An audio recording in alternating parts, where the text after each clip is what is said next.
Well, President Obama has pledged active engagement for a fragile ceasefire between Israel and Hamas in the Gaza Strip.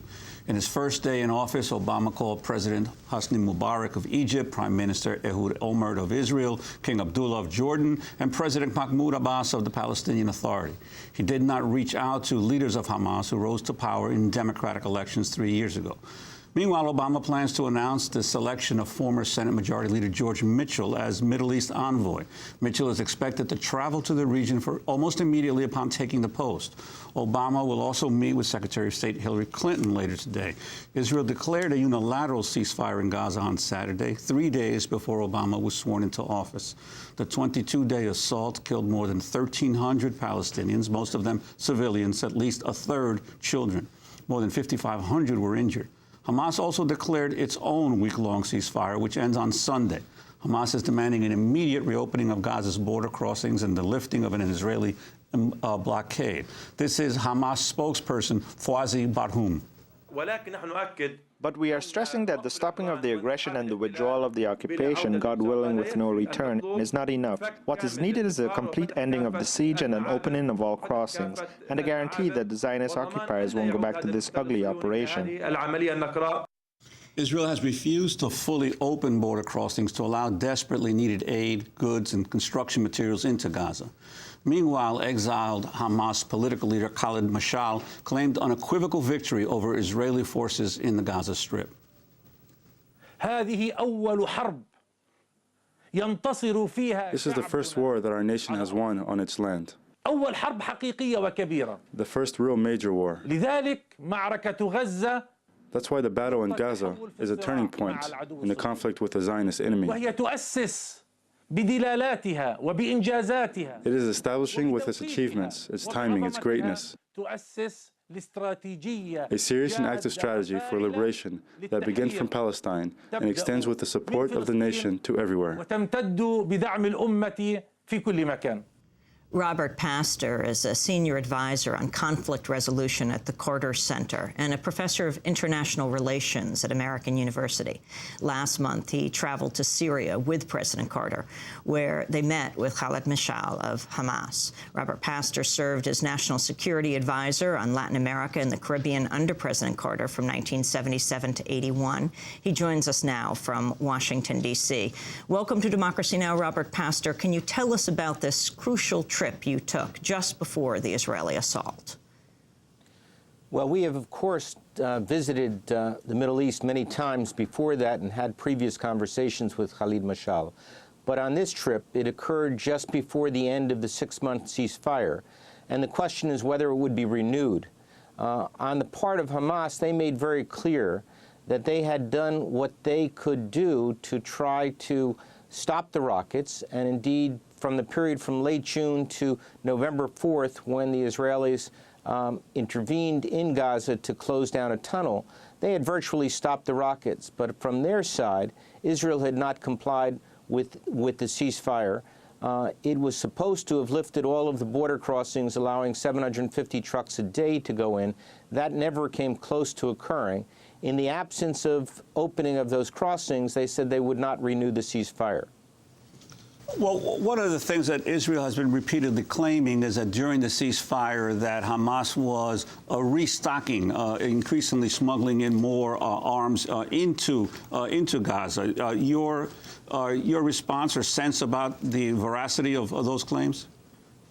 Oh, I have no doubt that Hamas was importing rockets during the entire period, but that was never one of the elements in the ceasefire agreement. I don't even know if it was seriously negotiated by Israel through Egypt. So their importing the rockets did not necessarily imply a violation of the ceasefire agreement. The key element from the Israeli standpoint in the ceasefire was to stop the rockets. Hamas acknowledged that it did not stop them on June 19th, which was required under the agreement. But within 10 days, they were able to stop it. And between then and November 4th, a total of 11 rockets, fewer than 3 a month, were fired. And according to Hamas, most of these came from militant groups, including one associated with Fatah. So from their side, they felt they pretty much kept to the agreement. So can you explain, Robert Pastor, who exactly you and President Carter communicated with? Well, in Damascus, of course, we met with the Politburo and Khaled Meshaal. I went on to the West Bank and Israel and met with senior leaders from both the Palestinian Authority and other Hamas leaders, as well as senior Israeli government officials. And in the case of Israel, communicated very clearly that Hamas felt and was willing to contemplate extending the ceasefire if Israel would lift the siege on that. I think by this time they considered it, and they said they would get back to me with a very specific response, but they didn't. Exactly happened on November 4th? On November 4th, Israel intervened into Gaza to shut down a tunnel. There is some dispute as to whether that tunnel was intended to capture an Israeli soldier or whether it was a defensive tunnel to protect against an Israeli incursion. But in the course of that particular incursion, which of course was a violation of the ceasefire, 6 Hamas militants were killed. Hamas then responded with 124 rockets that month. So to a certain degree, the ceasefire was broken as early as November 4th, but technically it was to extend 6 months until December 19th. Now, Robert Pastor, the continuing insistence by the Israeli government and backed by the U.S. government that they will not deal with Hamas. In most other wars or conflicts, the belligerents eventually have to negotiate some kind of a settlement. To what degree is this helping or hurting the peace process in the Middle East? I think for the peace process to go forward, the ceasefire needs to be made much more sturdy.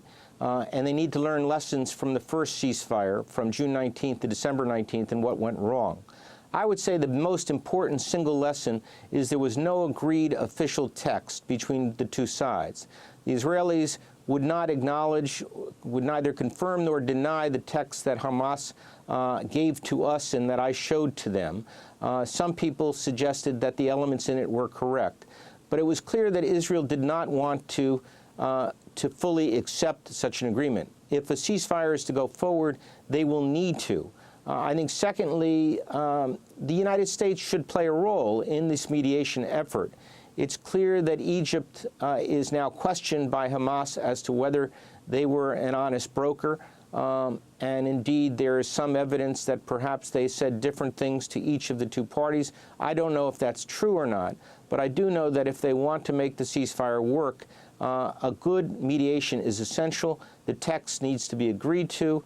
All of the elements need to be agreed to, and it needs to be enforced and monitored in a way that the first ceasefire was not. So, Robert Pastor, are you saying that it was Israel that broke the ceasefire and that the Israeli assault could have been avoided? I'm saying that both sides violated the key elements of the ceasefire. The rockets never absolutely completely stopped, even though they went from about 250 a month to fewer than 3 a month. From the standpoint of Israel, that may not have been good enough. On the other hand, from the principal concern of Hamas, which was to open the barriers, Israel really never tried very hard to open them. The numbers of trucks on average that went in increased from 100 to 200, but the amount that was supposed to go in was roughly 750 a day. Israel never came close to that. I think, as I said, to make the ceasefire work, both sides need to comply. I think with regard to the question of whether Israel had an alternative than to invade in Gaza, I think the answer is obvious, that it did. That an effective ceasefire, full compliance with the agreement, would have stopped the rockets without the terrible loss of life that occurred. If Israel had an offer from Hamas to extend the ceasefire, if it ended the blockade, why do you think Israel attacked? I think Israel was of two minds. First of all, whether to accept any deal with Hamas. They were never very clear on what their objective was. Was their objective to exterminate Hamas, which is an awful goal, particularly for a country born of the Holocaust? Was it to punish Hamas or to disrupt their command and control, or was it simply to stop the rockets? We've never heard a very clear declaration of objectives on the part of Israel. And so we don't really know what their intention was in going in. If it were to stop the rockets, however, it is clear that they did have another alternative other than a massive invasion.